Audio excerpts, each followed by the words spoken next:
pisan-pisan wani wangsulan. Kiai iki nek ning kraton. Nang kene padha-padha menungsane. Bagong aja ngayal. Kowe sing meneng. Silent.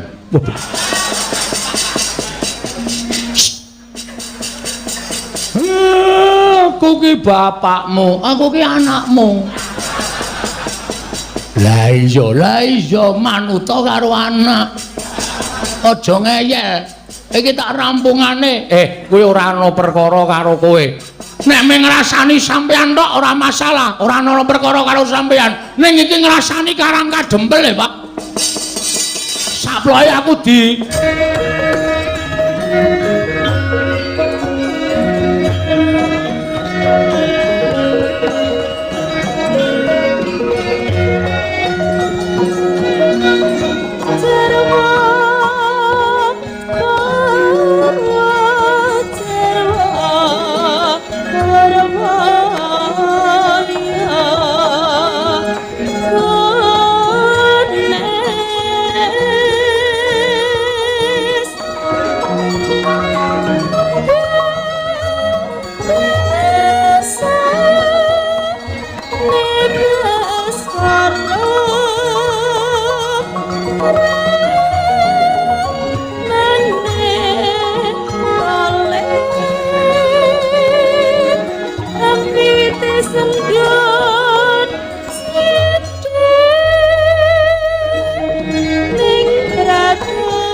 Marekoten prayitna semoriris eko balik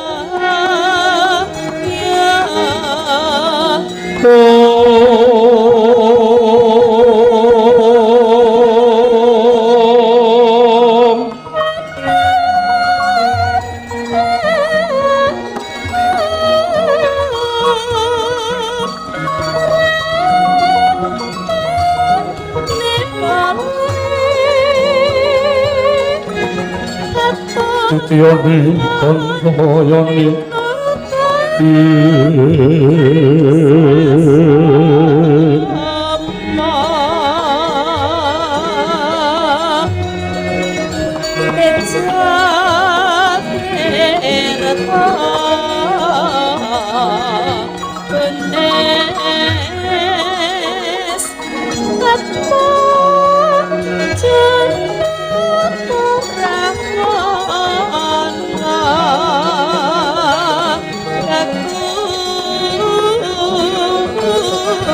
Yeah.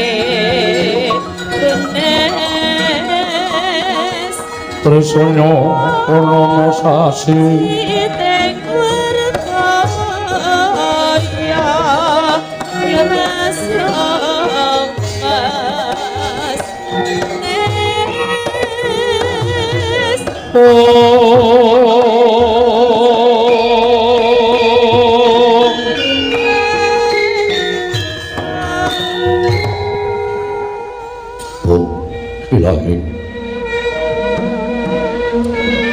Ilahi ngaluk Ramastu Purama Sidhem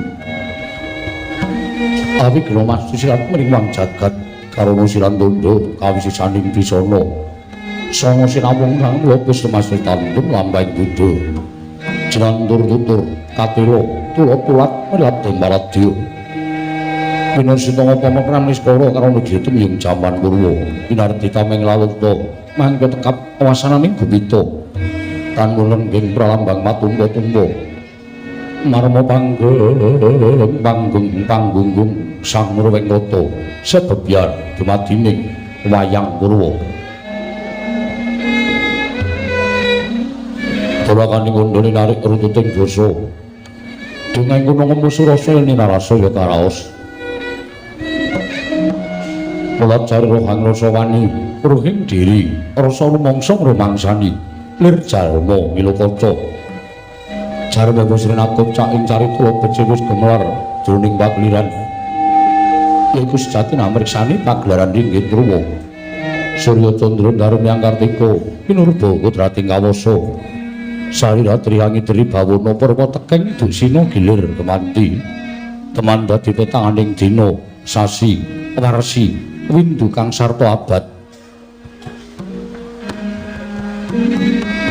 Petukulan kangkar temangkar kula siram gumpil Jawa pating kerembya dadi padhanging kutu-kutu alang atoga bulun wana myang Brantaya dadi branakan tanpa wicalan padhang trawangan nari Sang Hyang Rawi ingkang samer bawani jagat mungguing jagat witang dumungup-mungup mungguing hangrane bukir abang merengangah lamun kaeksi yayahan dilat-dilato bumi saya dangu semono Sang Hyang Arka katon sebelak tenan giring abang ismu jenar kaperbawas nari Sang Hyang Basanta tangan tur katon ijo royo-royo hamangku gunung ingkang biru moyo-moyo pucuking gunung kene mulan gendanu kasiring prabancana lenggat lenggut nganti kaya gunung Makutha Mega tanpa tas tangus laing kawula dasi den rarsa upaya buga garap tegal sawahi anglur seluruh tanah peduti sinambi sesendonan sesindenan mikul garulukune hanggiring raja kayane samanehana pirembagan samara wangi Sang Hyang Arka saya dangu saya inggil katon narik jagat wis katon melok dunung ing bapapat lur kidul ketan kulon Sunar jagat kang samrebut biyada rebut tejo rebut kekuwung parandiri datan ning kemadani kekuwunging padukuhaning Karang Kadempel ya ing kelambe sireng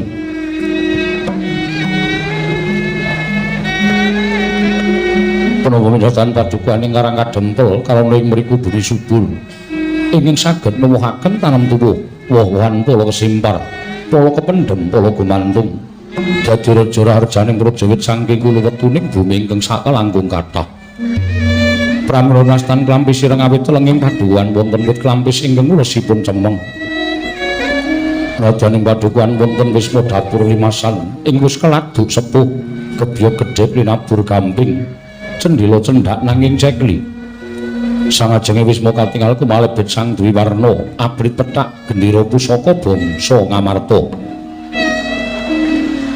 Lasanta wawinggeng katemben lelenggan cinandra tanasane sampung tetungguling padukan Karang Kadempel ya pamunging para Pandhawa inggih Panakawaning Madukara Nama Kyai Lurah Semar Nayantaka Badranaya Sarung Sari Budha Manangunung Jurudyah Punta Prasanta Wong Boga Sampir Bojo Gati inggih Kyai Ismaya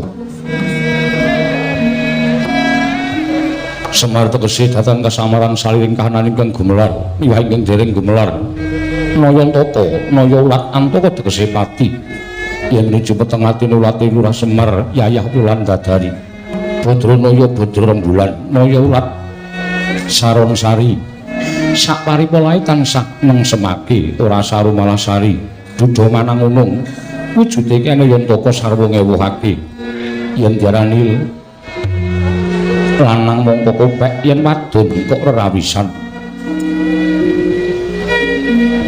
juru diabunta prasanta tegese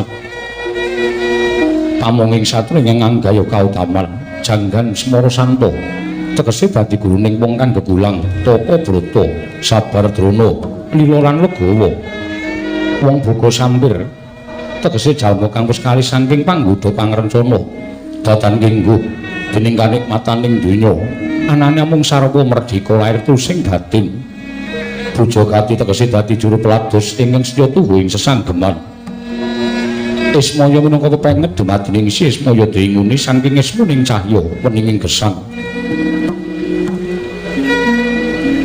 Kira Semar ninggaken darmaning namung awit dasar wibawa sentosa lan wicaksana wibawa lire sabarang tumindak adhedhasar jujur lan mikulahake sahiratring ing jenajab amung mulyaning bangsa luhuring praja santosa lire tansah teguh ing penggalih datan mangro tingal adhedhasar kandeling kapitayan marang panguwasaning Gusti ngakarya jagat wicaksana lire pono ing paningal limpating kawruh ngegungake pangaksama adhedhasar adil lan bebener prasaja lire sami tias-tias sing mematuh sak paripolahe amung sak madya witing lopa amung sak glugune datan kinarya karya ora nate anggunggung diri tansah mulat glagating swasana kang linaras kelawan kiblating cipta sengseming rasa gregeting karsa lan babaring karya pramila datan wong lamun ki ora Semar nadyan derajate ngaceplik menang sinebut sang pamong agung suniyudan diring kawula saduka karang kadempel turta jinaket dening Sri Naranata awit saking pangaribawa sang pamong agung ngantos kenging binasake werksaka gigire muruk mbunbunani danan kenging pidak wayangane nalika Semaraja lenggan madyaning Bali Wisma kedadak rawipun saturing pinggon Raden Gatotkaca dadi gurawan kali Kiloranaya Tata sigra amurwani pangandikan ing dereng kababaring lisan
Sumatran Amri Arum Risa Sono Aso Mandak Cawe Suto Taksare Wing Satita Krabening Rakam Baling Samawa Mano Arum Mokiko Asin Nugraha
Srutinon ning pasewakan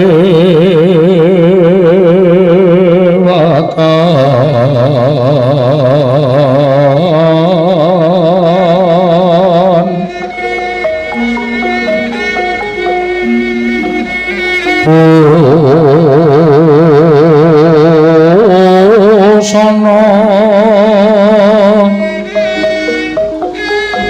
maneka warna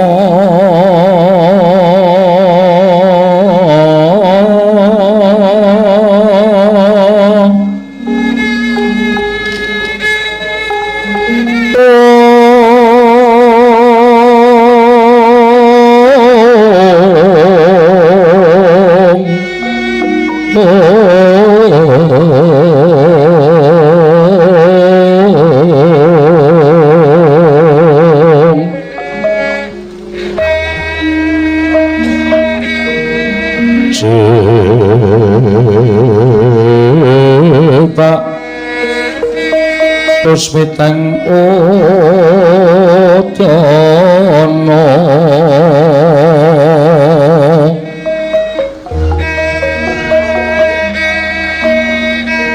Miang Banjra Sarwarukma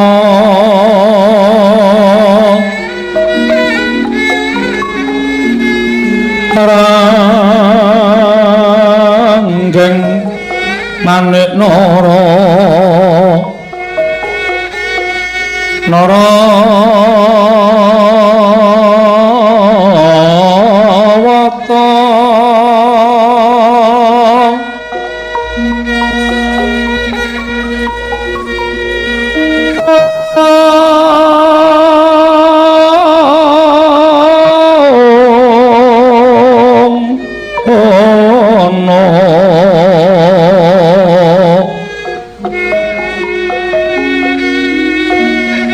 Prabanyo kang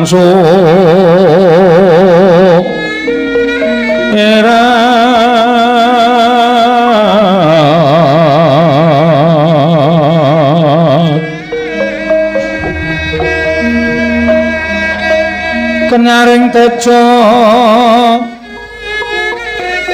leliwaran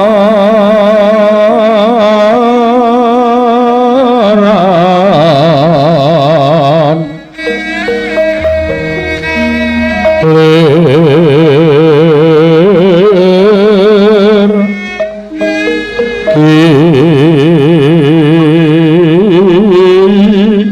lat sisiring ati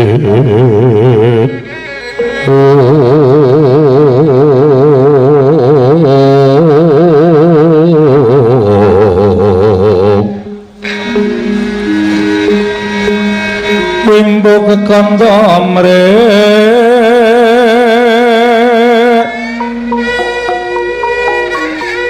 mi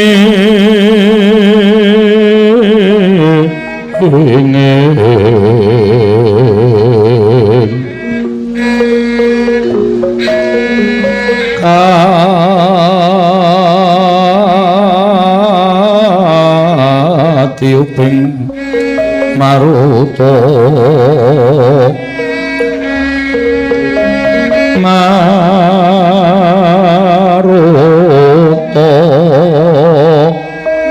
nando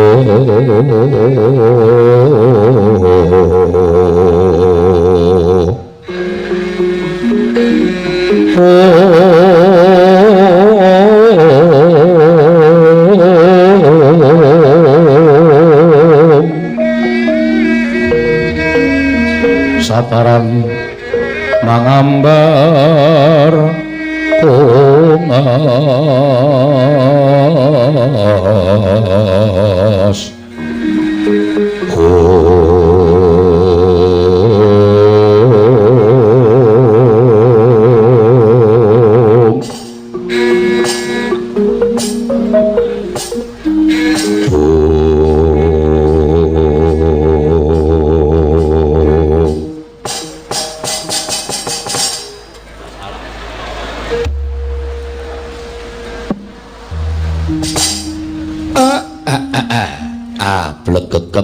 sadulita mel persasat kaya dene kejugurukan Wukir Sari kelepaning samudra madu namung sak sudung kula kemawon lha kok kerawan mriyagung mboten mangling menika lancur Pandhawa putring Jodipati Ndara Gatotkaca Gus katuran karaharjan rawuhipun Ndara Siwa Semar tansah pinaringaning kawidadan niring sami kula prapaku ning Karang Kadempel aku ngaturake pudya pangastawaku katur ngersaning Siwa Nayantaka nggih kula tampi ndatosaken bombong raos sing manahipun ing abdipun Semar Ndara dipun sekecakaken anggenipun lenggah kawontenanipun padusunan benten kalian menawi lenggah wonten ing negari Ndara kaya ora dadi ngopo Siwa Nayantaka matur sembah nuwun Gareng Petruk Bagong kowe ngaturna bekti kelawan bendaramu ingkang katemben rawuh tole ngestaken dawuh Pak Ndara Gatotkaca kula ngaturaken sembah pangabekti kula kunjuk Ndara yo nolo garing tak tumpuk ora liwat pangestuku Tampanana. Nun inggih sangat anggen kalih ndadosaken jimat paripih. Dipun sekecakaken anggenipun lenggah. Ya garing kaya wis ora kurang prayoga. Kula ngaturaken sembah pangabekti kula kunjuk Ndara.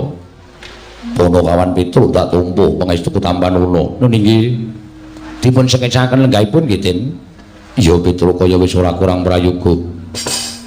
Kula ngaturaken sembah pangabekti kula kunjuk Ndara. Panakawan Bagong tak tumpuh dipun sekecakaken anggenipun lenggah ya Bagong kaya wis ora kurang prayoga nun inggih sampun boten kirang prayogi anggenipun dipun lenggahaken wonten ing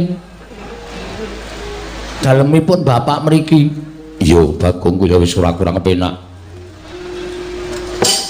janur gunung kadingaren teka ndika Ndara rawuh wonten ing Karang Kadempel menapa dipun utus sepunden Pandhawa upami Semar menika nandhang kalepatan dosa menapa ing badhe kula sandhang kula mboten badhe selak nanging menawi badhe nampi bebingah lajeng lelabetan menapa ingkang sampun kula lampahi Gus monggo kula aturi paring pangandikan ingkang abdipun Semar nedya nganglungaken jangga nelingaken karna Ndara Siwa Semar tanjen kepara nyata sawanku ngersaning Siwa Nayantaka dudu pribadining Gatotkaca nanging dapur diutus dening para punden Pandhawa wigatosipun nganjihake lawan Siwa Nayantaka usana sacandra Siwa Semar ora caket lawan negara Ngamarta lan ora katon sowan ning negara Ngamarta apa pancen Siwa Nayantaka merengkang kelawan pranatan Praja Ngamarta apa pancen Siwa Semar darbi panjaluk apa pancen Siwa Nayantaka duwe gegayuhan kabeh mau dingendikake dening Kanjeng Prabu Darmakusuma lan Gatotkaca didhawuhi supaya ngaturake kelawan Siwa Semar upama salah sewiji mau pancen ana ing ginebeng ing penggaling Siwana Yantaka mula enggal tak aturi paring dawuh mengko ing bakal matur ngersaning Kanjeng Prabu Darmakusuma Siwa Semar Siwa Badranaya Andra ingkang muswitarum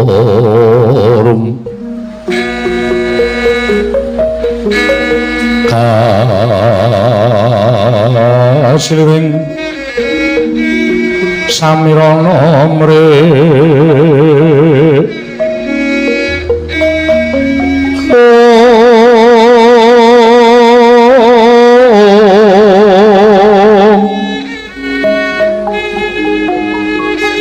sekar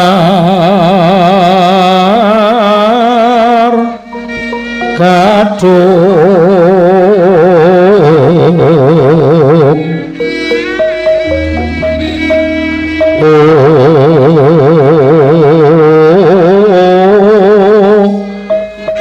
ngas kang banyo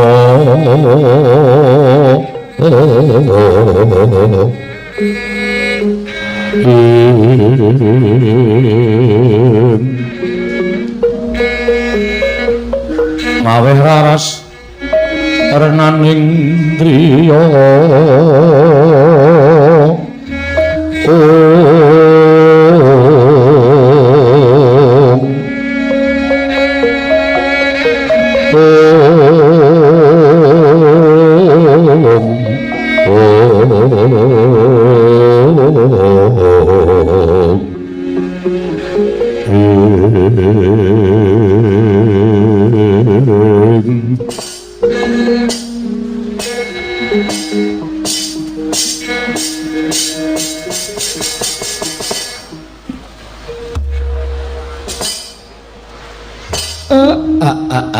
blegek-kekugek sadulita mel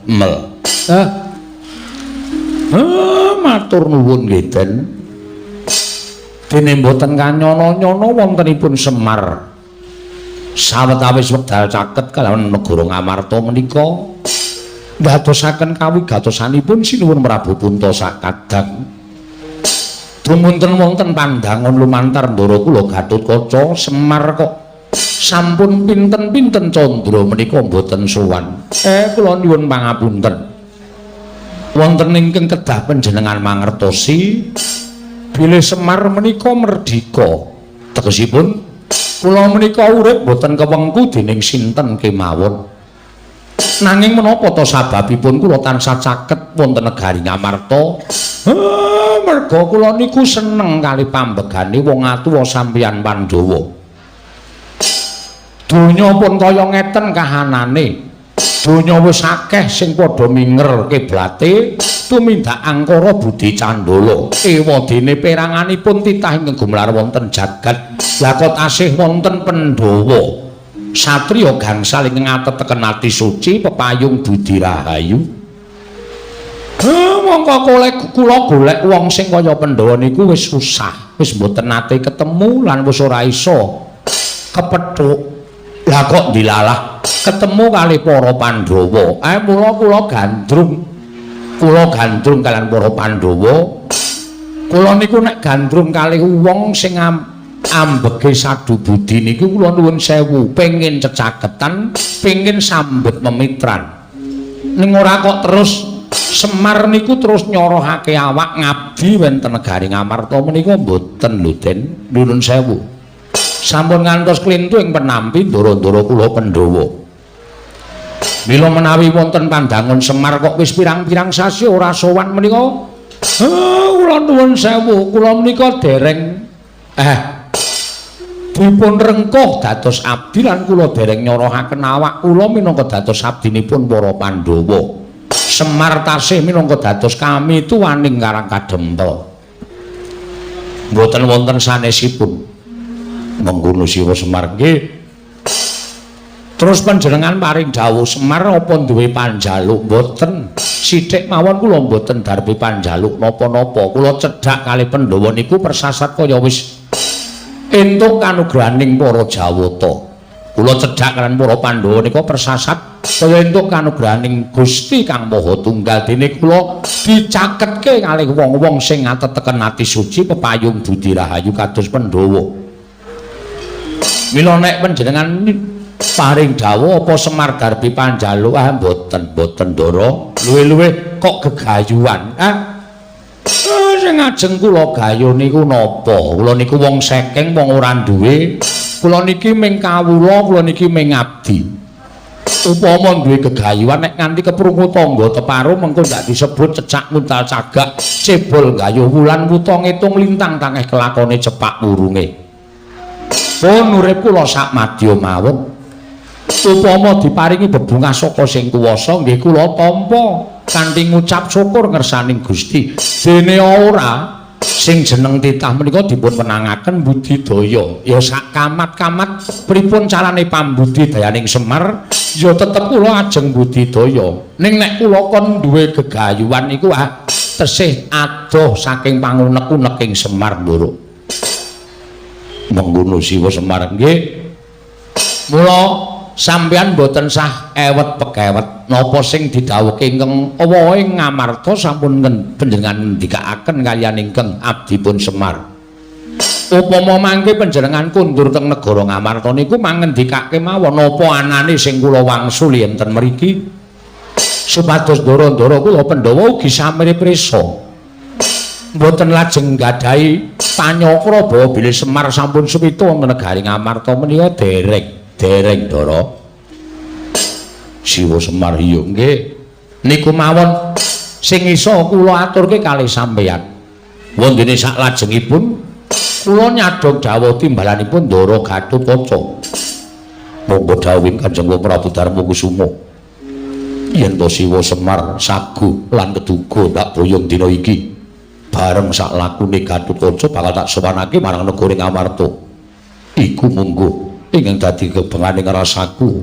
Siwana Yantaka mangiriyen den niki katone kok mboten ming sampeyan sing duwe karep kaya ngoten niku mboten kok sampeyan mergi kula wis entuk sasmita saka ngersaning Gusti nek sing duwe panjangka kaya ngoten niku mboten ming sampeyan nanging akeh sing kepengin cedhak karo Semar sing kepengin caket karo Semar ning kula kudu prayitna ngati-ati sebab nek mboten nganti nganggo kaprayitna sing titis kleru nggo kula milih mangke malah kriwikan dadi grojogan geguyon dadi tangisan Ndara palukon lakune nglekas bukit linuting kidung katurung hamomong mangun manah ayu ana tanah kolong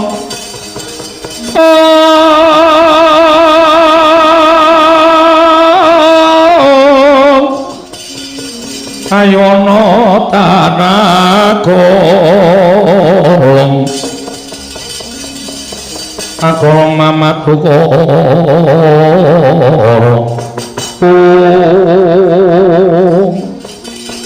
sebebiar katalika nangka semanten manter pangandikanipun iki Lurah Nayandaka tinambi Raden Gatotkaca miwasang ya para kawula ing Karang Kadempta ingkang sami midhangetaken sabdaning iki Lurah Nayandaka dadak sakuling mangke geger njaba apa to kang dadi darunane ora lumantar ora kang dudut saka wangil ing kejawi namung wonten satunggiling wanara ingkang kusika seta minggah padaning pendhaping padukuhan dadiaken cingak kang samya mulat ngrepepeh pindha sata metarangan lampahing sang wanara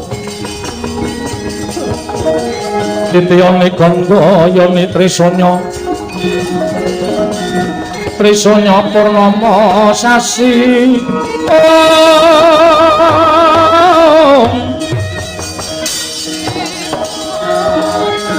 Kilar-kilaran neng tengah latar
Sinongwati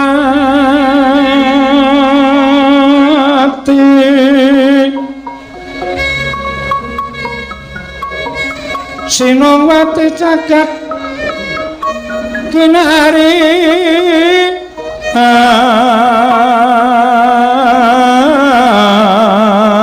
among mbak lumembak ombak ing samudra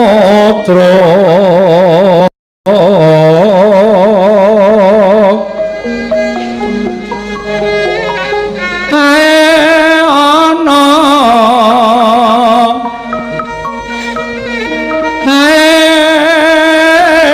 ana kale lumekamreng kanggeng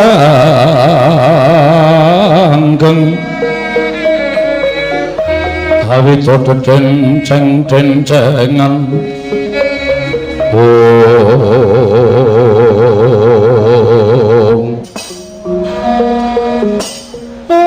tak kira bakul kapuk munggah ning pendopo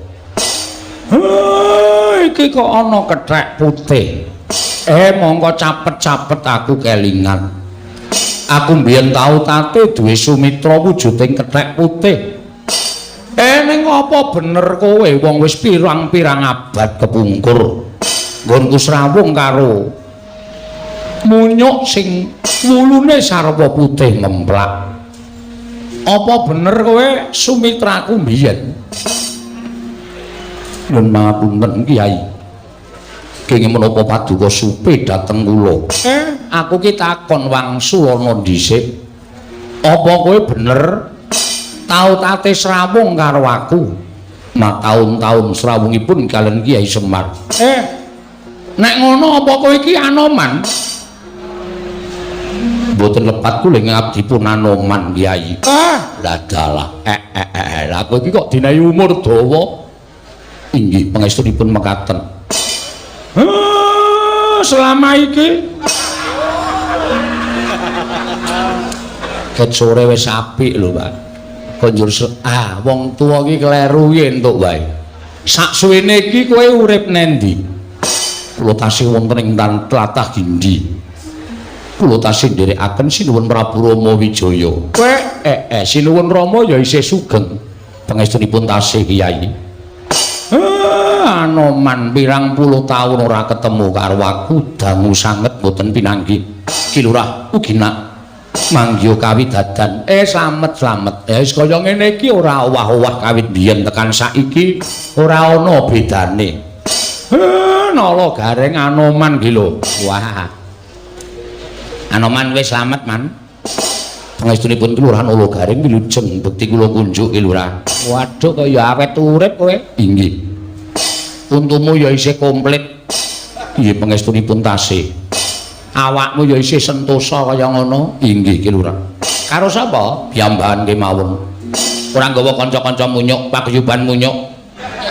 Mboten Ki Lurah. Sampun sami pejah sedaya. Wah, wis do mati kabeh? Sampun.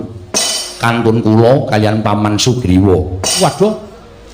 Pirang-pirang ewu munyuk sepunake iki do mati. Iya, mestrinipun sampun sami pejah. Wah, ya wis ya.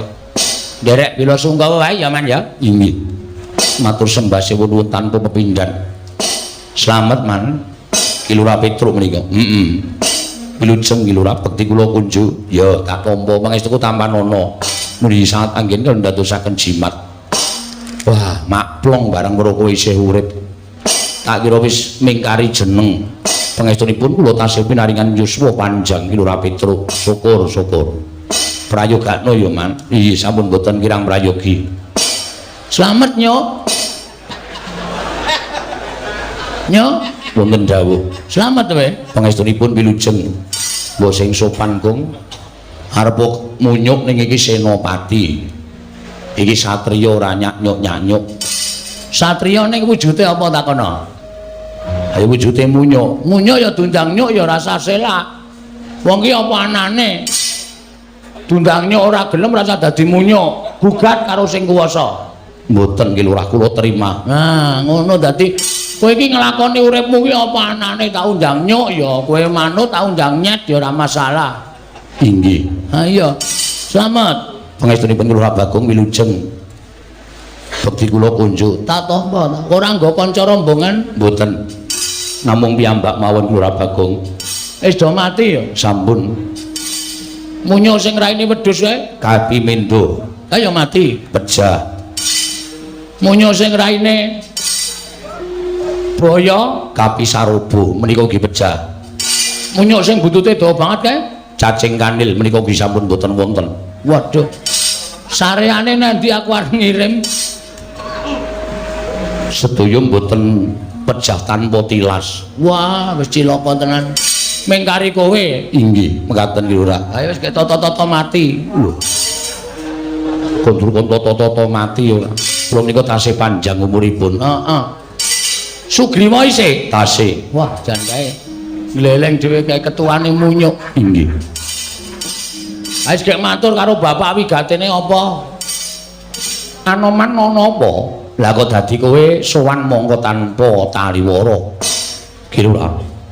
Wale-wale menapa?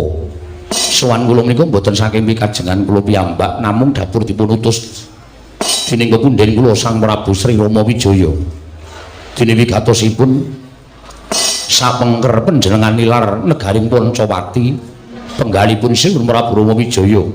Katingal mboten gadhahi karkat, katingal pepes bayu kang tapis pasuryanipun pendak-pendak tansah katingal rengu. Sareng kula wantunaken munjuk atur ngersanipun Sang Nata Prabu Rama Wijaya menapa ta sababipun dening gadhahi sloga ingkang kados mekaten tumuli Sang Marting jagat paring dawuh. Bilih sapengker panjenengan persasat sampun mboten gadhahi kekiyatan negari Pancawati ketingal sampun kadikun catan yoni. Tumuli ingkang abdi nyagahaken diri pribadi kula angupaya wonten pundi lenggahipun Ki Lurah Semar. Sampun dangu anggen kula kekalangan Malaya ngideri jagat. Upaya wonten pundi dunungipun Kyai Semar parandiri mboten dipun saged kula sumerapi lenggahipun Ki Lurah Semar Badranaya. Nanging sareng kathah-kathah anggen kula nyuwun priksa dhateng sangya para kawula. Tumunten wonten kathahing para kawula ingkang sami nyebataken bilih Ki Lurah Semar lenggah wonten ing Karang Kadempel. Ki Lurah Semar kula aturi welas dhateng Ratu Gusti kula Sang Prabu Rama Wijaya. Mugi kepareng enggalih dinten sakmangke monggo kula dherekaken kundur wonten garing Poncowati. Angemongi kula warga ing Poncowati kados wingi uni Kyai Semar Badranaya. Ya, tak tampa omonganmu tak tampa. Ning kok aku durung bisa menehi wangsulan kelawan kowe. Merga rasaku isih giduh, pikirku isih bingung, isih kodeng. Merga kahanan iki lah kok dadi kaya ngene, akeh-akeh sing padha kepengin ngayunake kelawan Semar Badranaya. Ya, Anoman, ning kowe bali ora bakal bali nglenthung tegese tanpa atur saka aku. Mekaten ki Lurah. Mengko bakal ana aturku ingkang bakal kunjuk Sri Rama Wijaya supaya lega penggalihe. Aja nganti kowe mengko dinukanan dening Sang Napa ing Poncowati Senggana. Ucap kacarita. Nalika semanten dereng purna sami Bawacana. Kasarupraptaning utusan saking negaring Stina nenggih Sang Tapa Begawan Guru ingkang wantun minggah wonten ing Pendhapi Karang Kadempel kagiat kang samya mulat. Anoman malungkat sangkut prateng witing naga sari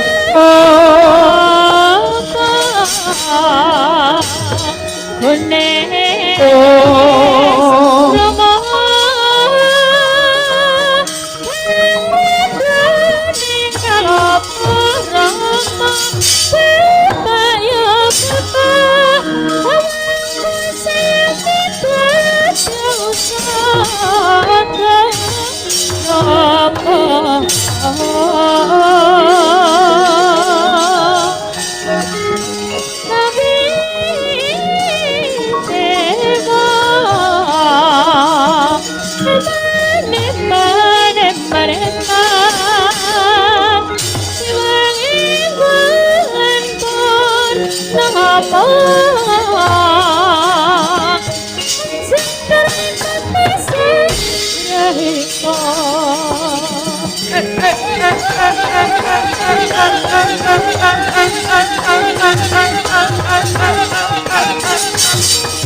iki kok aku ora ngimpi apa-apa lah kok dayoh ting jedul. Lagi wae Anoman durung rampung nggonku nampa ature Senggana. Penemban winantu ing suka basuki rawuhipun penemban. Gandhak bleguduk suwaru gembal sumarante. Awela. Iya Semar, slamet tekakune ring Sambikala Praptaku. Dipun sekecaken anggenipun lenggah penemban. Wis ora kurang prayoga Praptaku ning Karang Kadempel kene. Penemban kula ngaturaken bekti kula kunjuk. Nara garing tak tampa, pangestu tampanana. Lho nggih, sangat anggen kawula ndadosaken jimat. Penemban kula ngaturaken bekti. Petruk kantong bolong tak tampa pangestu tampanana. Lho nggih, sangat anggen kawula ndadosaken jimat. Penemban kula ngaturaken bekti kula kunjuk. Bagong tak tampa. Pangestu ning Begawan Durna Tampanana ya Bagong. Lho nggih, sangat anggen kawula ndadosaken jimat paripe. Dipun sekecakaken penemban. Wis ora kurang prayoga nggonku prapta ning Karang Kadempel. Penemban. Enten menapa? Sengkan-sengkan datan pepoyan rawuhipun wonten ing Karang Kadempel. Iki ngene ya Semar, cekak aos Bloko Suta. Ora usah dadak kalang-kalang rembuku, sing wigati tak jujuk wae. Supaya kowe enggal ngerti apa to sababe dene Begawan Durna kedarang-darang prapta ning Karang Kadempel dina samengko iki. Nggih. Niku langkung prayogi. Sowanku to Praptaku ning Karang Kadempel iki sayekti dudu saka pribadiku dhewe. Nanging pancen aku diutus dening anak Prabu Duryudana. Yen anak Prabu Duryudana kuwi nampa sasmitaning Jawata. Ngastina lan para Kurawa bisa anjayeng bawana satemah negara Ngastina saka kondhang Kalukengrat yen to kudu tinunggon dening Semar Badranaya. Mula tumrap anak Prabu Duryudana utus kan Begawan Durna sowan ana ing Karang Kadempel. Ingkang wigati dina iki kowe tak tanting ya Semar. Kowe tak tanting maragake kowe wangsulan karo aku. Uripmu kepengin ajeg kaya ngene iki apa mukti? Nggih. Lah pripun to?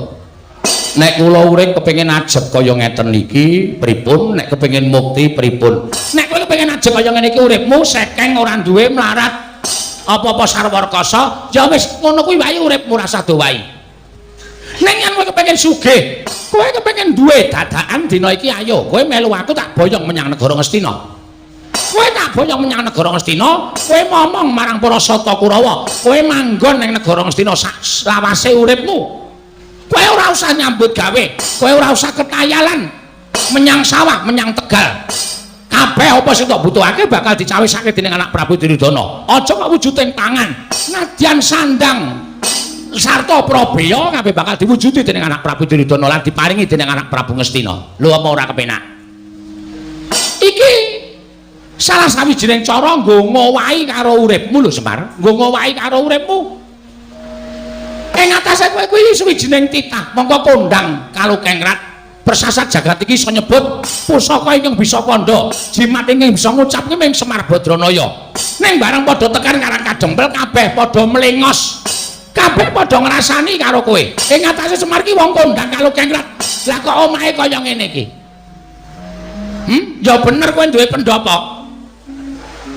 Ning kok separo gendeng, separo plastik. Apa wangun kaya ngono kuwi?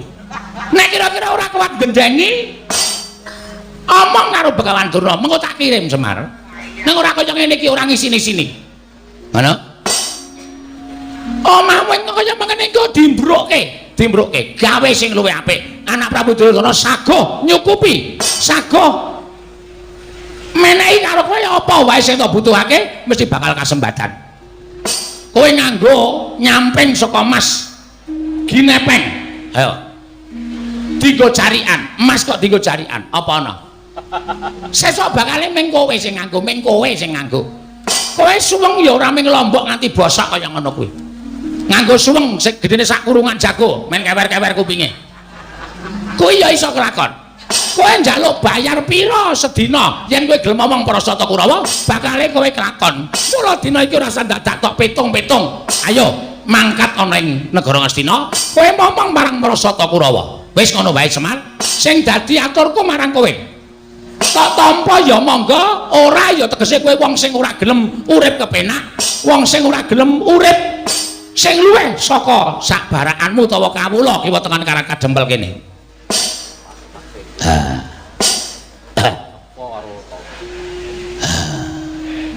Ayo Mir mangkat ya Mir ya. Bagong kok mangkat piye to, ketoke kaya menghanyutkan. Wis piye menjanjikan tenan lho, Tru. Tanpa neng sawah, tanpa neng Tegal dibayar. Wis duwe derajat, duwe pangkat. Ya mangkat yo. Kosek. Aja kesusu. Iki perlu dipetung ora kok banjur terus grusah-grusu kuwi ora apik kedadeane. Harta tak pikir apa meneh. Wong kowe iki ya urip rekoso tenan ning kene. Melu Kurawa malah merdeka wis. Kowe nang omah meng kari ungkang-ungkang tenguk lenggan jengkul apa to? Ora ngerti kata-katane. Sila tumpang kendangan jengkul. Apa muni? Ya muni wae. Plak-plek. Aku nek plak-plek iki ora kendangan jengkul. Kendangan apa? Sila tumpang kendangan jengkul. Ngari kepenak ora usah mikir wis yo menyang yo. Kosek togong ora kesusu. Bapak iki arep kaya ngene iki sarwa petungan. Nek aku gelem mongko aku momong marang wong kang ambek angkara Budi Candala. Kuwi mengko aku bakal kelepetan dosa. Mergo sak apik-apike wong kuwi nek campur wong dosa bakal kelepetan dosa. Sak ala-alaning wong ki yen campur wong apik mesti ketularan becike. Kuwi tumrap aku ngono. Lah nek aku momong Kurawa iki mengko apa ora aku kebak dosa. Oh ngene Semar, kowe engko yen wis tekan negara Ngastina, engko para Sata Kurawa wis padha sarujuk bakal insaf. bakal padha eling. Ora bakal padha tumindakan karo Budi Candala. Waton kowe gelem tekan negara Ngastina. Wis padha janji karo aku. Kurawa satus cacahe klebu anak Prabu Duryudana. Mengko yen pancen wis kelakon Semar gelem ngomong marang para Sata Kurawa, bakal padha eling Purwadasina ora nerusake ngene tumindakan karo Budi Candala. Ngono kuwi ature marang Begawan Durna. Mbuh iya, tenan apa ora? Kuwi mengko iso dibuktekke yen toko wis tekan negara Ngastina. Mula kang saka kuwi Semar, ora usah dadak tida-tida rasamu. Ayo saiki ngene. Mingkari kowe gelem apa ora? Ning jaba wis tak cawisake titian. Ya kuwi kereta kencana. Nggo mboyong kowe coba pikiran. Ing atase kowe iki ping drajating batur ning Panakawan kok dipethuk nganggo kereta kencana iki nek ora kanugrahan ra ora to Semar. Ayo. Munggah nang kereta kencana ditarik kuda 8 diret para wadyabala. Ning kono kowe engko bakal disebut-sebut sawijining wong kang bakal dadi pengayomaning para Sata Kurawa. Kowe manut karo aku ya Semar. Iki aku teko ki minangka dadi utusaning dewa ing bakal ngowahi uripmu, ngowahi kahananmu sing saka kahanan sing kaya ngene iki dadi kahanan sing becik, dadi kahanan sing apik. Ora ya bocah dina iki ora sandadak tida-tida.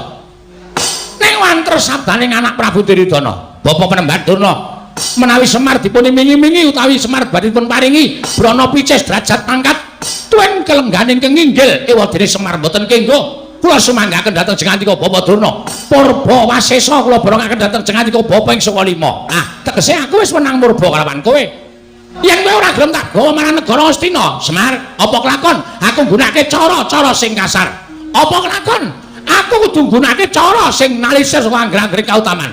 Yen perlu Karangka Dempel kene kita bumi angus supaya kowe gelem pindah ana negara Astina, Semar Batranaya.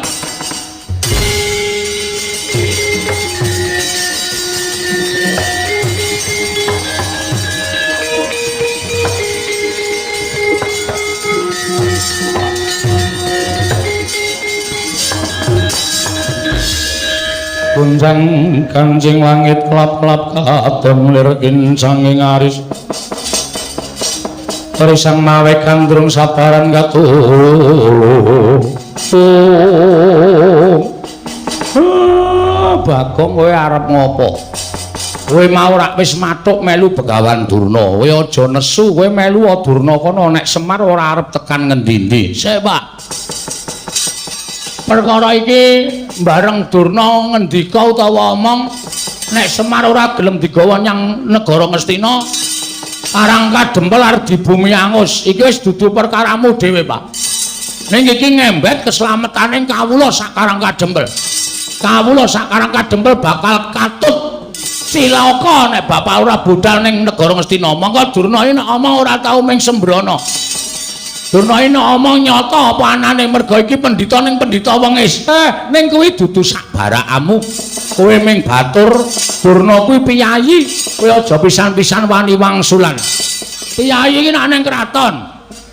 Nang kene padha-padha menungsane. Bagong aja ngayal. Kowe sing meneng. Silent.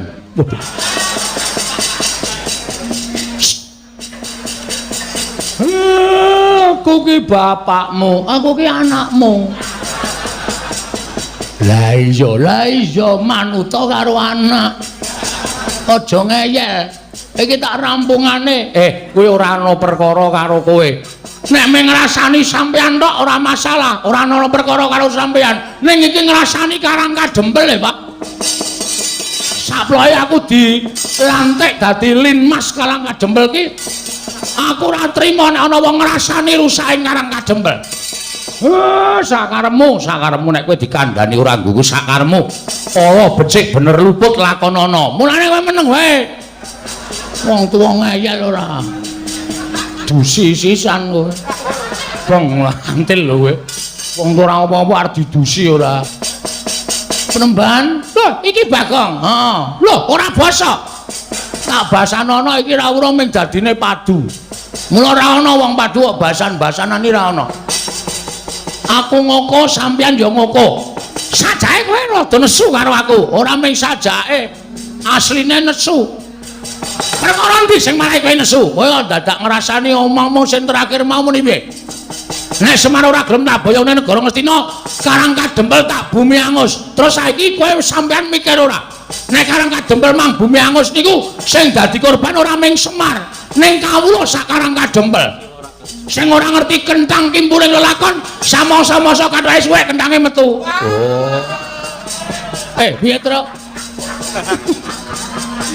Ora ngerti kentang kimpuling lelakon ngono tok ora sak mangsa-mangsa. Wah, iya kuwi bahane gareng ya. Heeh. Samangsa-mangsa ora ngerti kentang kimpuling lelakon pojok planet teng kanan kok dadi tok sempyok aradan. Kowe ndek rasa kamanungsan ora ya, Mbak? Duwe rasa kamanungsan ora aku tak takon karo kowe. Sampeyan diutus boyong Semar, wis cukup kuwi wae rembugane, ora usah blender mrono-mrono. Ora usah bereng ngulon ngecat. Rembugane Semar gelem diboyong memang boyong ora masalah. Nek Semar ora gelem diboyong, wis adile wong takon kuwi diwangsuli, adile wong jilih kuwi disilih. Nek ora diwangsuli, ora disilih, ya wis kudu nrimo. Ora terus ngamuk kaya ngono kuwi. Loh, sejati apa? Sejati ki rokok. Murah kuwi. Sejatine pancen kaya ngene iki niatku. Sapa sing bakal palangi karepku ngene bayang-bayang marang Semar Badranaya? Mesti bakal tak katut ge dosane. Ha nek ngono aku sing arep katut ge dosane. Loh, nek pancen kowe dadi pepalangi Durna, kowe tak katut ge dosane. Fake. Apa gong fake? Fake iki apa? Kuwi lho sing dingolesi weteng kuwi lho. Fake iki maksude wis cocok. Berarti ki masalahe ora karo Semar, saiki dipindah masalahe karo Bagong. Mergo sampeyan ngendikake sapa sing ngepalangi karepe Durna tetep dadi mungsuhe Begawan Durna. Aku sing dadi pepalang. Loh. Apa kowe wani karo aku? Lho aku tak takon, kapan aku rawani karo kowe? Aku tak takon. Wis, kapan? Wiwit Bagong Cenger lahir saka ngendi ya, Pak? Mbuh. Bagonge asline sapa, Pak? Mbuh, aku ora caturan. Wiwit Bagong lahir Cenger saka wetenge Simbok. Simbok sapa? Mbuh. Bagonge karo sapa ora wedi, watone gegarane siji. Bener, wis kuwi tok.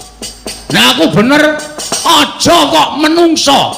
Dewa mudhun wae Bagong ora gigrik. Gong, lambene sing apik, Gong. Kok nyebut dewa barang iki lho. Wah, ya. Waduh. Mudhar kowe. Ngono nek Bathara Narada apa Bathara Guru tekan kene piye? Ya ora dewa wis. Kok mulak-malik to kowe? Heeh. Aku ya ngedeg-degi wong ki menggo sumbare kok senengane meden-medeni terus. Dewa mudhun aku ora wedi dadi sampeyan ora usah gleleng. Apa rumasamu sampeyan nggawa soto Kurawa pirang-pirang dianggep Bagong wedi karo sampeyan. Loh, nek ngono kowe wani karo Begawan Durna, sing medeni awamu. Ayo, nek pancen kowe wani karo Begawan Durna, nek ndi papane wong neter kate dayan. Aku manut metu Jawa. Piye? Metu Jawa. Kowe tenan yakin metu Jawa? Ora getun. Kok sawat teklek ndasmu lho. Sore-sore omongane ora. Njaba golek nggon sing jembar. Ayo, Bagong kalah karo Begawan Durna. Bumi langit tanggep. Wah, iso ngarake Begawan Durna. Sasat iso njara langit. Semar boyongan. Waton kowe iso nglangkai kuwandane Petruk. Oh. Ngapae? Aku ora melu. Meng disilih batange terus cengelmu kuwi. Nyilih kok batang ora. Meng sedhela gah. Nek arep sumbar nggo awake dhewe. Wonten iso nglangkai batange Bagong Boyo Semar Badranaya. Oh, lakon mati teleng apa kabeh.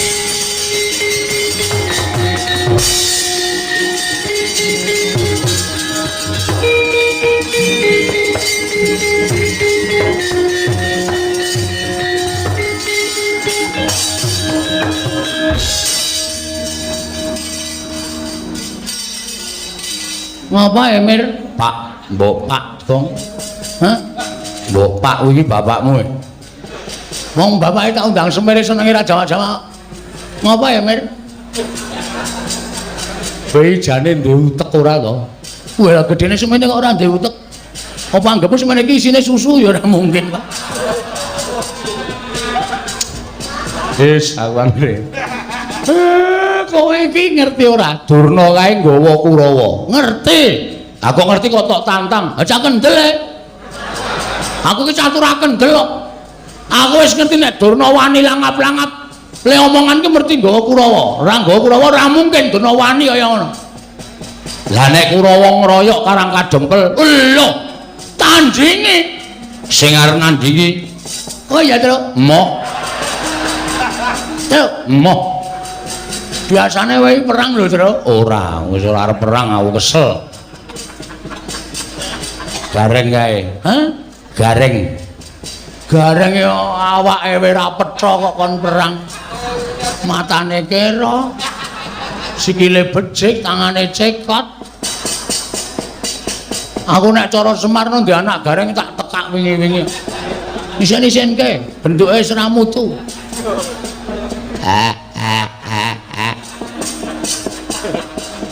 Rasa nangis. Aku arep bali wae, Pak. Aja, lehmu nyambut gawe rung rampung kok arep bali. Sapa sing arep nandingi? Waduh. Sapa ya, Pak? Lah, rak tenan to. Genti takon to. Jamak lumahe wong dalan takon geni tinakon, Pak.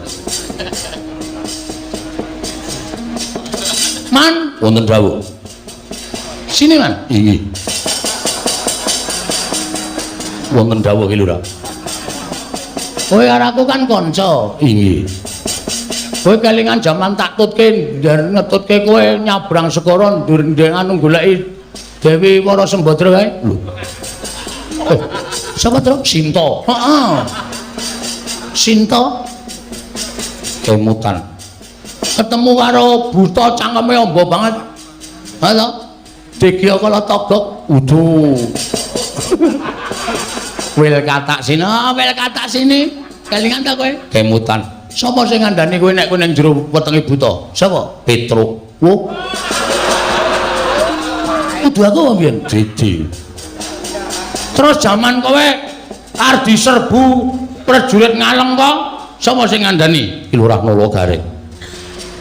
Aku ngandani apa ya mbiyen, Man? Panjenengan mboten ngandani napa-napa, minggandul ngalor ngidul mangan melu mangan. Apa-apa kon bayari. Kowe keluwihanku nang kono kowe. Nek ora ana aku, apa isih? Apa mesti ora bakal suda sangumu, ya ta? Nggih. Man, wonten dawuh. Aku ki anake Semar. Semar ki bapakku. Semar arep dibebeca karo Begawan Durna. Arep diboyong sarana peksa. Aku tak takon karo kowe. Kowe isih tresna karo bapak ora? Tasih. Kula kaliyan Ki Lurah Semar menika tresna sanget. Nek Semar lara, kula tentu ngrasakaken sakit. Nek Semar mati, kula kecalan.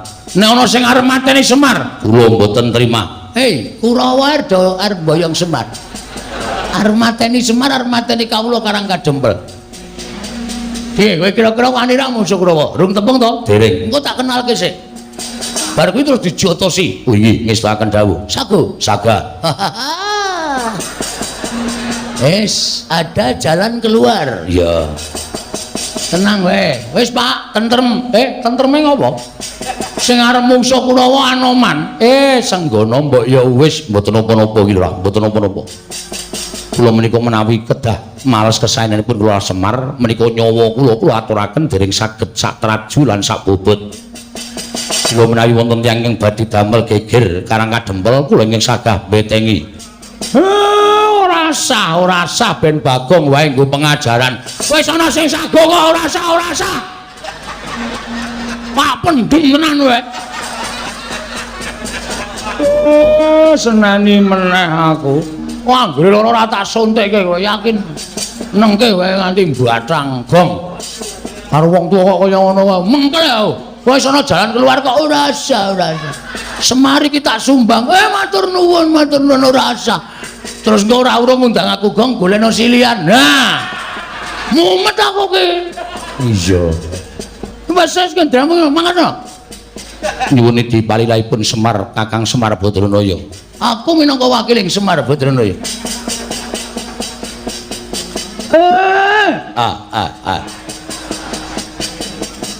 Anuman tak lilani Kurawa Patenana. Menika kados pundi iki Lurah? Muni awe meneh. Wis ta meneng ta? Nek kowe engko omong wae dadi wong apik ora gelem nampa kabecikane wong liya. Iki aku sing ngrekoso gelut.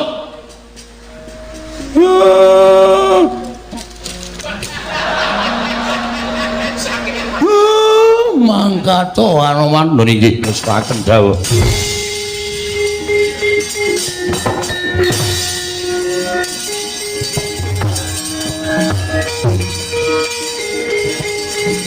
Lho.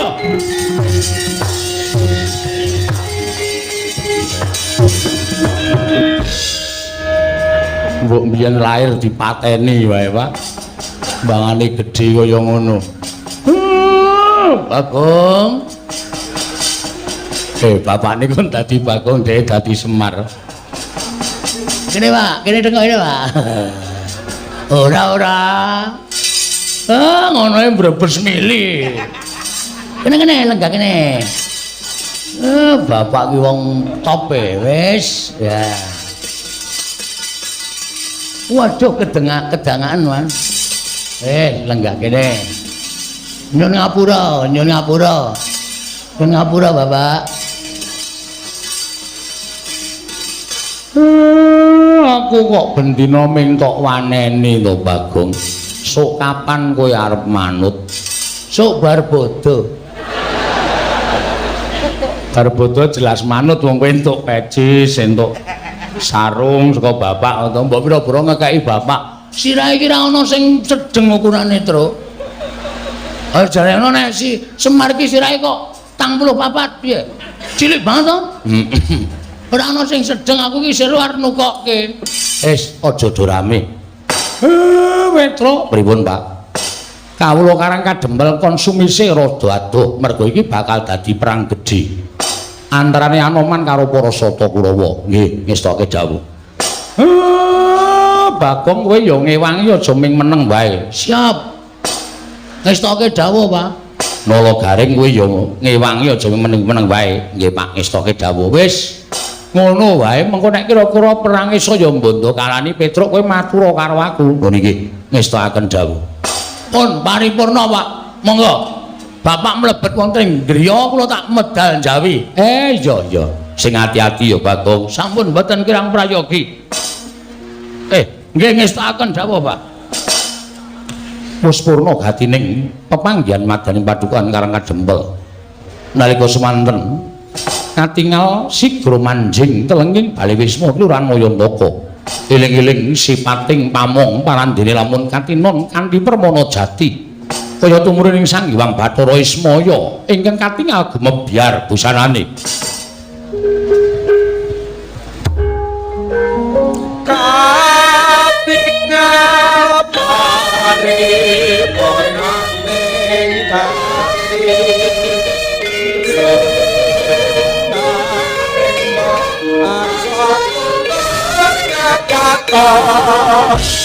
Yakin apa kaya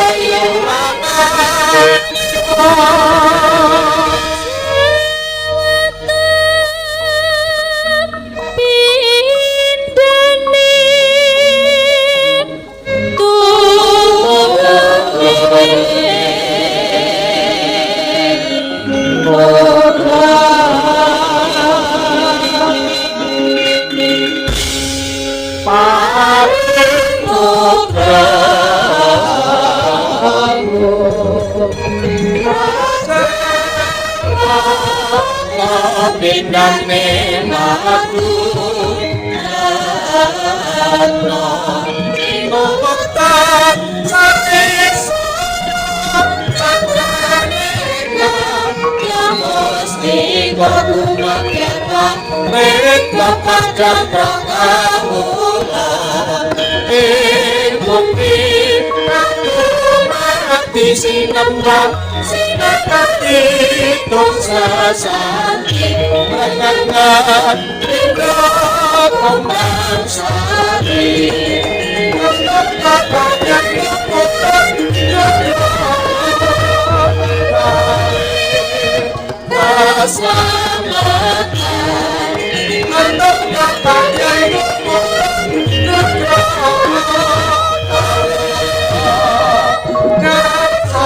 Semoga ingkang berpasan tuprapik kesan Dinati si Gusti Sayang si Mahalan Rahayu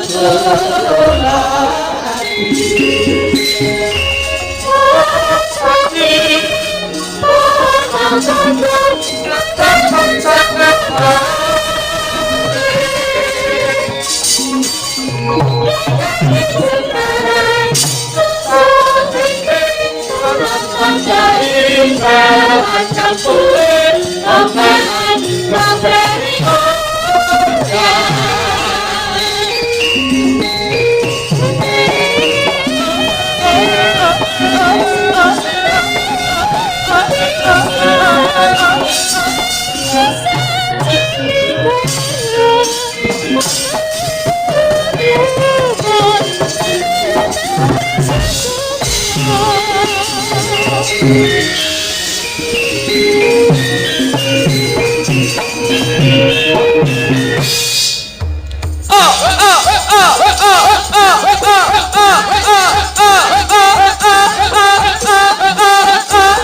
matur sembah nuwun ya nak ya karo ibu-ibu Waranggara sing wis kemareng duka swasana ning limbuhan iki ya acara posowan ana ing pendopo mihane kagungane Bapak Tumiyono iki mak iki acara rutin wayangan ya kuwi malam Setu Paingan no ya bengi iki tiba tanggal 17 Desember 2019 ya nalika semono panjenengane dawuh karo awake dhewe. Oh ngono ya. Kejaba wayangan kegiatan iki rutin malam Setu Paing uga acara tasakuran putra ingkang nomor kalih putra-putrine panjenengan Bapak Tumiyono panjenengane Mbak Dini Larasati SEB SC lan MSc telah menyelesaikan program master ana ing Nottingham University ana ing Inggris ana ing bulan September lan wis kawisuda tanggal 12 Desember wingi. Oh iya selamat kagem panjenengane ingkang bisa mikul dur mendem jero karo piyai sepuh ya Mak. Iya. Matur sembah nuwun ugi karo panjenengane Bapak Tumiyono. Iya. Sing wis kepareng-paring kaludhangan karo awake dhewe supaya pintas ana ing daleme kene. Wah, ya kanugrahan tumraping awake dhewe kok no. Ya. Panjen ndak setupaing kuwi diadani wayangan khususon ya para kadang-kadang pepunden dalang sing ana laladan Klaten, Sukoharjo lan sakiwa tengene wedene panjenengane ngersakake awak dhewe sing saka Ngayuja sowan mrene. Ya. Matur suwun tanpa pepindhan ya.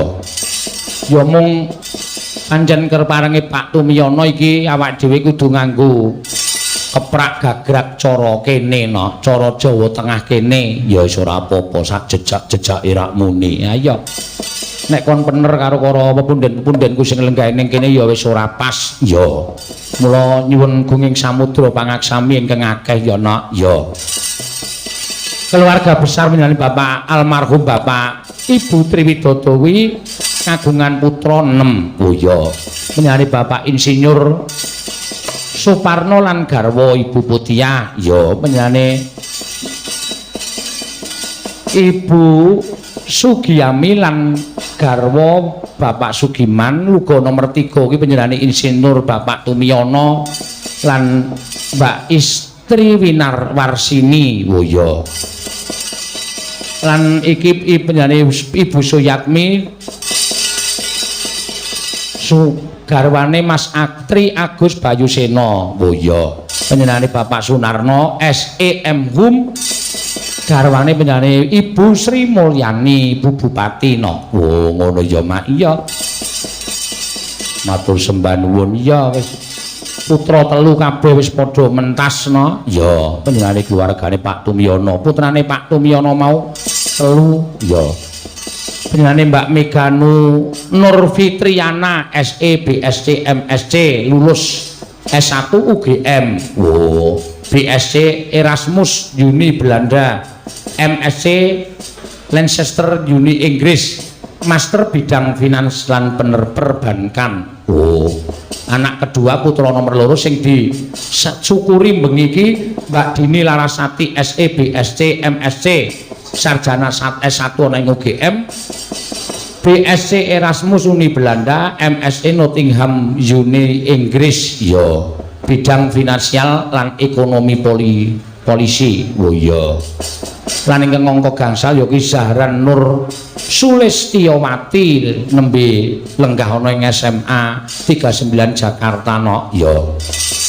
Panjenengane Bapak Tumiyono menjabat minangka dadi Direktur Utama Wijaya Karya Persero Tbk. Kuwi founder PT Widodo Makmur Holding sebagai pijakan bisnis keluarga. Bisnis bergerak di bidang peternakan sapi, ayam dan komoditi dengan market share nasional untuk sapi paling besar di Indonesia dengan rasio 22%. Peternakan ayam tersebar di Wonogiri, Wonosari lan Sukabumi Jawa Barat. Wah, iya ya Mak, iya. Mula ya wis awak dhewe seneng banget nok lan ngaturake panuwun ingkang tanpa pepindhan dene awak dhewe pinaringan kalodhangan iki ya wis pokoke dienggo bumbu ngono wae ya Ngger. Ya, matur sembah nuwun kagem panjenengane. Iya. Upama diaturke lan ditanding karo para pepunden dalang sing lenggah kono kene ya wis awak dhewe ora apa-apane. Ya. Ewadene perkara sik liya-liyane iki lak mergo teknologi saiki kok ya nok. Iya, pancen bener ngono ya Mak. Iya. Iki matur sembah nuwun tanpa upama ya.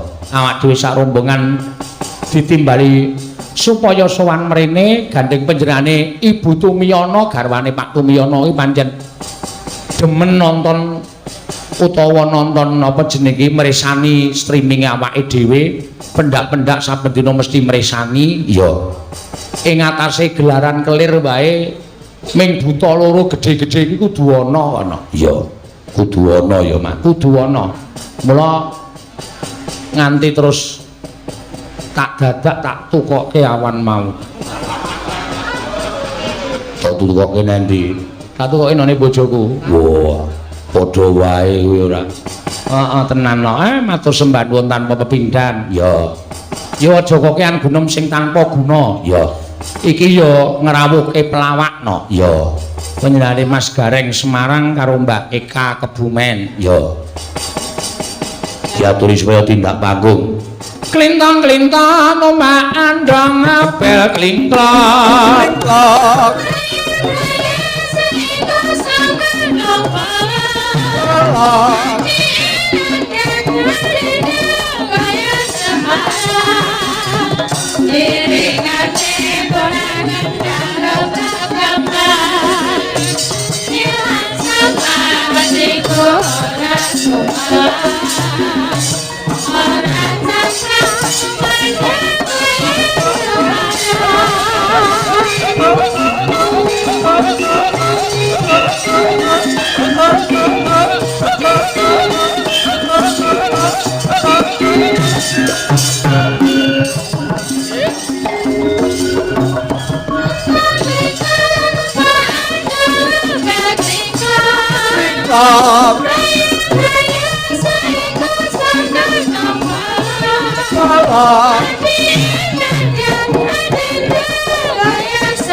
iya Mas Gareng Semarang iki no iya nggih wilujeng dalu Mas Eno wilujeng dalu Mas Gareng wah jan dangu mboten pinanggih nggih ra tau ngejak napa lali arep ketemu piye wong sampean ra tau ngajak arep ngajak piye wong sampean ya wis mayu laris kok ya anggere tak jawab tanggale mesti ora iso tak jawab tanggale mesti ora iso ya ora iso oleh goleki tanggal 32 iki kalenderku ra ono ora iki iso ketemu ki rak mergo dibejok ning Karangdawa nika nggih kaya rumah saku kaya wong nyidam ya Mas kaya nyidam pripun entuk job kok kaya nyidam ling ngenteni tanggalan tenanan suwi nggih suwi nggih mangsaku BTL ya Mas apa batal piye Mak Tumiyono ora bakal batal bener alah wong mergo AED iki wis profesional yen wis didhawuhi pisan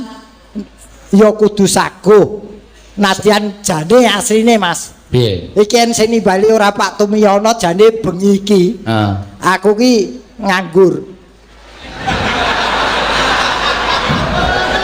oh iya anu ya kaya seniman laris-laris ngono Mas tak kira ki nek ning Jakarta apa ning Surabaya nganggur iya ya apa-apa iki wis tak lengke rene sowan rene rutin pendak Sabtu Pahing kok Mas rutin piye sing rutin dalange nek dagelane sing ora rutin ning kowe ora ngerti perbawaku aku lak bola-bali matur to pripun ndinggon ana wayangan ora bakal udan iki delon mau udan deres apa ora ning begitu ingsun rawuh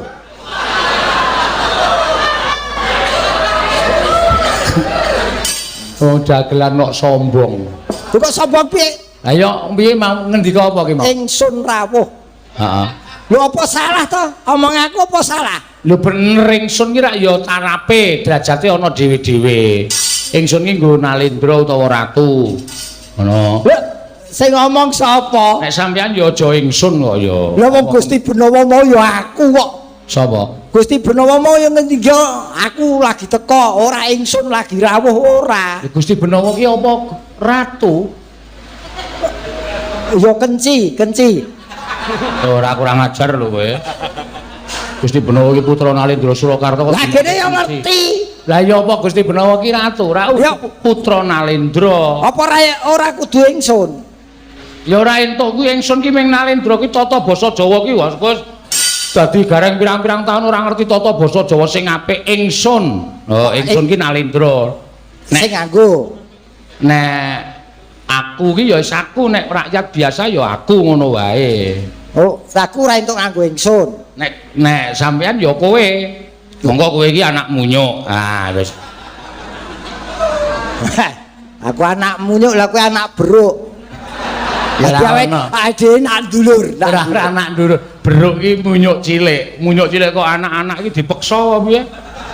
Ora ana kok pernikahan peksa kok munyuk. Ora beruk ki apa ora ya kok munyuk gedhe kok sik aku mula gedhe yo. Kepethuk kowe iki gedhe. Agar lagi kepethuk wis konfrontasi iki jane iki kepiye? Lho ora dhewe iki niat golek pangan apa arep padu? Lah ya golek pangan iki mergo saka padu ngene iki. Oh, ngono ya, Mas. Lah iya kok ya. Main kepethuk dadi plus. Plus. Iki sing diarani dhewe iki simbiosis mutualisme. Saling menguntungkan satu sama lain. Nggih. Mumpung iki nderekke panjenenganipun Pak Tumiyono wungon tirakatan. Pas wetone Sabtu Paing ki nandhakake wong yen Sabtu Paing wetone. Heeh. Sabtu ki saka tembung Apa? Sabtu ki saben dina tumungkul mring Gusti. Weh. Paing ki paham ing kahanan. Beliau ki paham ing kahanan. Waktu iki aku sih butuh duit. Mula terus aku ditimbali rene. Ngono. Nggih. Wektumu apa? Wektumu? Metuku Rebo Wage. Rebo Wage. Rep ki kerep. Golek sing elek lho, aku wis ngerti kok. Kerep sinau mula ora bodho. Wah, Rebo kok. Oh iya. Rebo Wage. Wah. Wage ki wancine gege mangsa. Kapan tumibaning pasti. Tegese pasti tumiba ki pasti apa? Rezeki. Oh. Kowe lak kerep gege mangsa kapan rezeki teko job teko to, Mas. Oh, Seniman ki ora usah munafik tetep sing dinteni job. Bener. Iki aja baen-baen iki pada suka nglumpuk ning kene lho iki. Iki napa? Iki dalang pirang-pirang lho. Oh lah. Aku yo gumun kok nglumpuk ki padha ora mayang to. Nggih.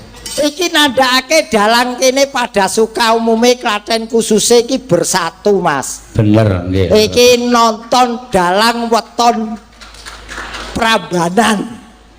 Kok weton Prambanan piye, Mas? Sampean ki lho, asline di Asline Yojo. asline Jogja ning keprakamu Solo. Dadi sing tengen Solo kene Jogja. Iki dadi kowe iki dalang weton Prambanan kowe. Jogja ya Solo ya gumantung sing nanggap sapa. Wis pokoke ora apa-apa diarani weton Prambanan, weton Mbayat, weton ngendi terserah. Ya. Sing penting Nek kula nganu Mas Gareng, kula niku wonge ora fanatik. Jujur kula kawit cilik niku sinaune sinau cara Solo. Ning gandeng kula niku manggone ning Yojo, mula iringane cara Yojo, suluke cara Yojo, ning wayang kula wayang Solo. Kelir kula kelir Solo, gamelan kula gamelan Solo. Niat kula ora kok pripun-pripun, men do nyawiji. Ngoten lho. Men do dasi siji. Kadang tesih wonten sing ana sok kadang mula muni wah cara Solo iki ning kuping ora penak dirungokke. Engko piyai Solo, oh keprak Yojo kaya ngadol bakso. Ah, ngoten iki. Tesih sok-sok wonten, mula iso didadekake. Sampeyan ora usah gagas wong sing gaene ngelokke. Nggih. Ngelokke tok ora tau nanggap ya percuma. Bener. Mending kaya panjenengane Pak Tumiyono iki ngendika sithik ning nanggape kerep. Lah, ya ngono kuwi sing dikarepake. Wong iki lak dalam rangka tirakatan ki nyadong mbok menawa wahyu tumurun. Leres nggih. Yen syukuran ki mensyukuri apa yang telah terjadi, beliau sampai yuswa sekian diparingi sehat, banyak rezeki. Amin. Ngoten. Oh, panjenengane niku deles seniman kok, Mas. Betul. Nggih. Seneng seni. Ah, leres kok ya panjenengane ya tresna nyatane pendak sesasi pisan mesti wayangan. Ya, mbok sapa sing diaturi ditimbali karo panjenengane ning mesti wayangan. Nah iya. Nggih. Nggih niki sing diundang niki bengi niki nggih bejane sing mirsani iki dalang istimewa niki. Istimewa apa? Kaya diiye. Lho, sampean ki dilem kok. Mboten sah, ampun. Mriki niki sing langkung sae akeh. Wis sing langkung sae kadang kula Mas Kasim, Mas Bagong, sing kula wau nemanggi kula Mas Mul menika ya apik kabeh. Kula wis maturke sore wau kula niku ming dienggo penambah rasa kemawon. Upamane wong mangan bakso kula niku iso ditambahi bumbu apa lah sing saka njaba men rasane saya enak utawa malah ora penak menika gumantung ling ngrasake. Mas, Aja dianggap istimewa to. Gah. Mas, aku matur ngono ki tak omongi ya. Pripun? Iki jane aku ki ngatur saonone, real, ngerti real? Iya ngerti. Real, nyoto. Sampeyan ki jane tanpa penggembira ki wis lucu. No, Tanpa penggembira kuwi wis lucu dadi rasah nganggo imbuhan apa-apa wis lucu. ora usah nganggo bintang tamu Mas. Ora usah nganggo bintang tamu ki wis lucu. Lah ngopo kowe nang kono nyenguk? Aku bengi iki nonton wayang dibayar. Aku dadak omong. Loh, kok dadak omong piye Mas Teh? Lah nonton wayang cukup neng buri meneng metenguk gatekke dalange wis kok Kok dadak omong kok dadak setu paing ngono. Lah kok sik, lah aku kok dadak mbok undang ngomong aku sinak-enak ning kono. Aku kok dadak dandan. Lah aku kok ya dadak ditimbali. Aku kurang ajar kowe. Berarti kowe nolak ditimbali Pak Tumiyono. Sing nolak sapa? Lah iki mau kok dadak ditimbali. Apa aku nolak wong aku sowan tekan kene? Kowe aja ngono lho.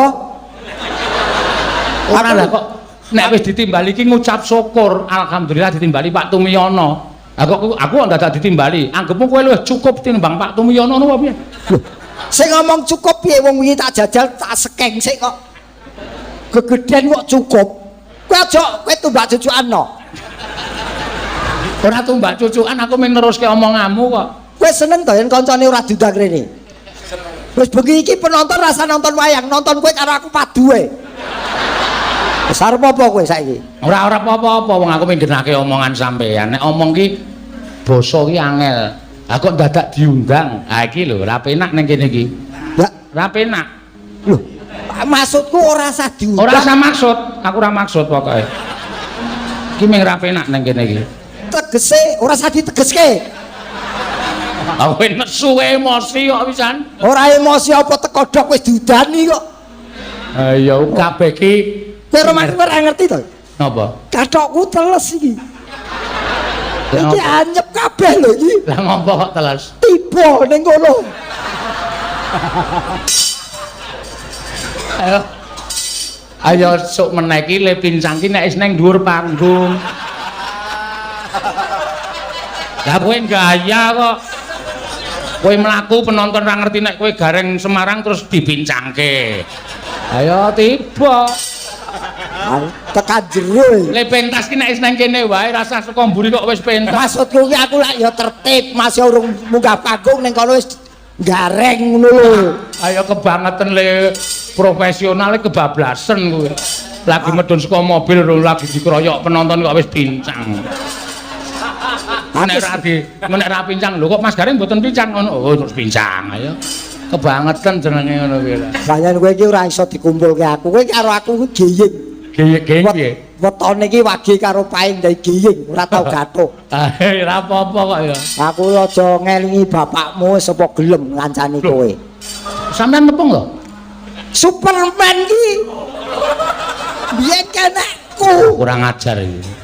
Bapak Lecehan nek iki asli. bapakmu sapa jenenge? Superman. Lho, Apa kamu nih Superman? bapakmu Monggo bapakku ora tau nganggo cawet ning jaba. Superman ki ra cawete ning jaba. bapakmu kae malah ora nganggo blas. Maksudku Superman, Heeh. super ki nandhake kelase men ki manusia lelaki. Ah. Bapakmu ki lelaki sing istimewa. Apa kowe ngerti apa tepung kok kowe? Ah, sama aku picek kok. Ora tak takoni tepung ora. Yo ngerti to. Akrab. Yo yen akrab ora. Ora yen akrab ora. Ora, aku arep mbok jegurke wadune. Ayo, ora burung aku mbok kon nyusul to. Ha to, kanca akrab sing siji wis mati kok aku urung ngono to. Ora. Soale bapak kuwi nek kono bingung golek bintang tamu.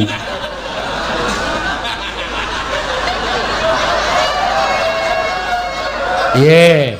Lah kono lak ya wis ana Pak Basio. Ngetone bapakku Mas iki bar tak nehi daharan sajen kita. Heeh. Tak dep terus tak dongake iki. Suring-suring nang kene iki.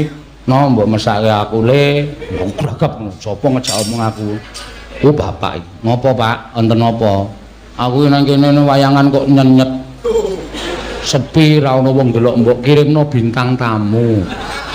Bapak kapan kuwi? Wi malam Selasa kliwon iki. Wonten Pak niki aku. Malam Selasa kliwon. Heeh. Ya malam Rebone nemoni aku. Bapakmu ki Mas Gareng, aku ki dalang ning kene wis kesel mbok anakku kon nyusul. Ngono. Kuwi pakmu. Kelak Selasa aku Rebo. Kuwi Kemis ora metuki, Kemis leren. Ora sik. Wong lek nemoni aku Selasa kok nang nggonamu Rebo kan spisike dhisik aku sik. Iya ning kuwi apa ki pesane dihapus. Pesan terakhir ya Rebo kuwi. Golek dalang cadangan. Ayo wis yo sik ndi yo kowe karo aku. Wis rasa kabeh wae. Aku duwe penemu anyar. Apa? Orang hidup jangan takut mati kalau sudah mengetahui arti mati. Arti mati. Nah, iki ambak-ambak penemu anyar ning masuk akal. Mati iki lah MATI. Heeh.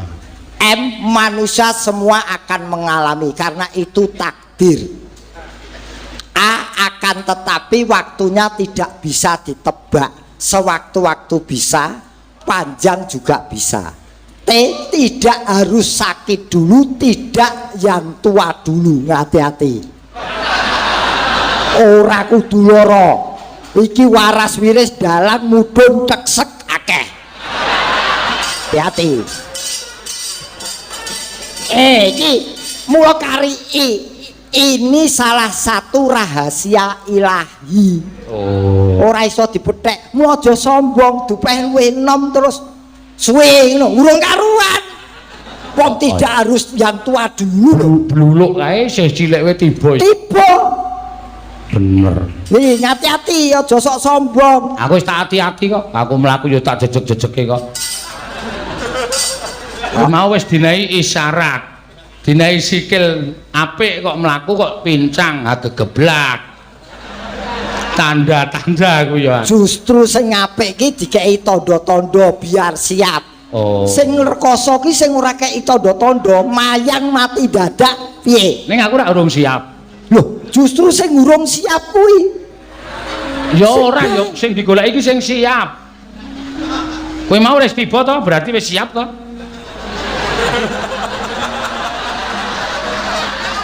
Loh. Heeh. Stop, ora omongan kaya ngono gah aku. Ogene ya wedi mati. Wong senengane apa Mas? Niki nawala kathah ya didum kok ndak ora prayoga. Lho yen layange akeh ya ndang digawa ning kantor pos. Napa? Layange wis akeh gawa ning kantor pos. Ora iki diwaca kok. Pundutan lagu ngono lho. Ya nganu ndagel-ndagel ning las-lasan ora terus-terusan. Ah bener. Nek aku arep maca layang ki rasa dikirimke ning kantor pos. Nek kira-kira ora masuk ki aja diomongke. Oh iki. Ya kowe ya. Ya aku wis ngasah bendo lho iki. Sik, wah malah do ilang to. Sugeng dalu, ya bucangik kagem nderek mangayu bakya kagem Bapa Tumiyana nyuwun tembang kadung tresna. Oh ya. Ing nyekar Mbak Ana Pertiwi. Oh ya, saka PWKS Jabodetabek no. Ya. Iki mirsani langsung rene. Nggih, niki anu kirim layang kok, Mas. Nggih. Wah ya ragat to. Jabodetabek kirim layang iki ragat kuwi. Lho aja salah, piye Jabodetabek ya ana sing tekan kene. Lah kuwi layange. Lah iki PWKS Jabodetabek. Lah kuwi sing ngirim sapa? Iki ya PWKS, piyaine sing ngendi aku ora ngerti. Iki mung masalah layange dadi geger lho iki. Tak wacane sik, mengko gak dilagokke. Jare ora ngurusi layang.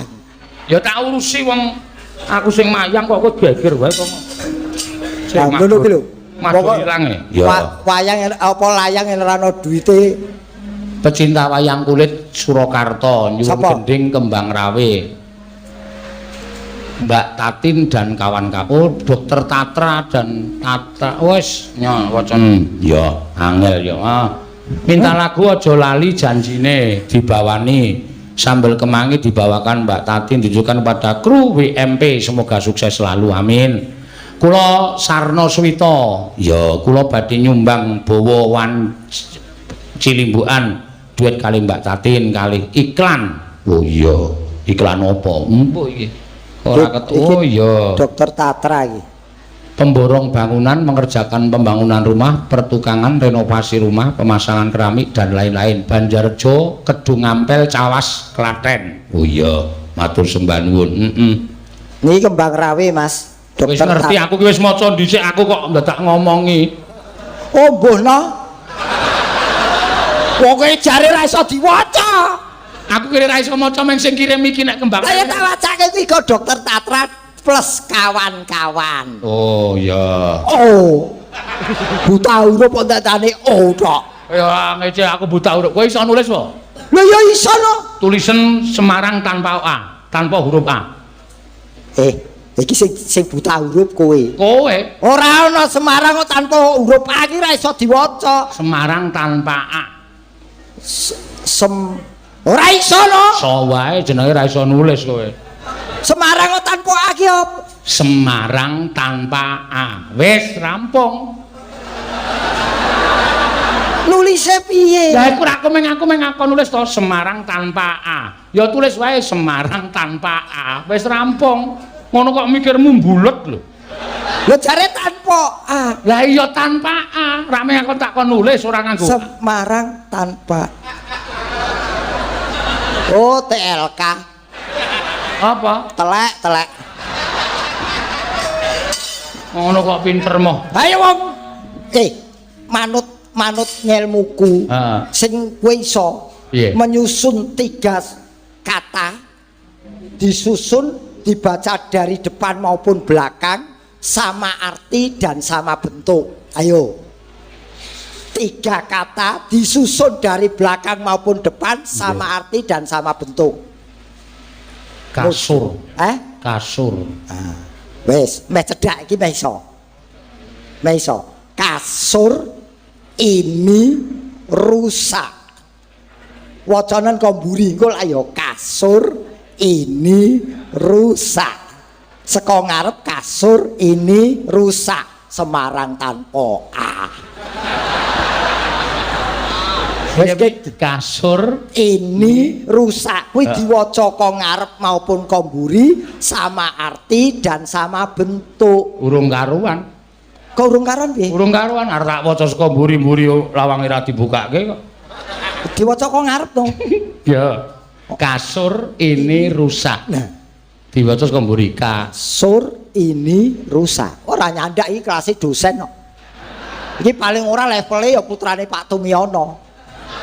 Paling ora iki master iki. Wah, gayamu ora. Wong iki senengane iki sing diaturi apa sih? Pak Tumiono arep nyekar. Oh nggih, mangga.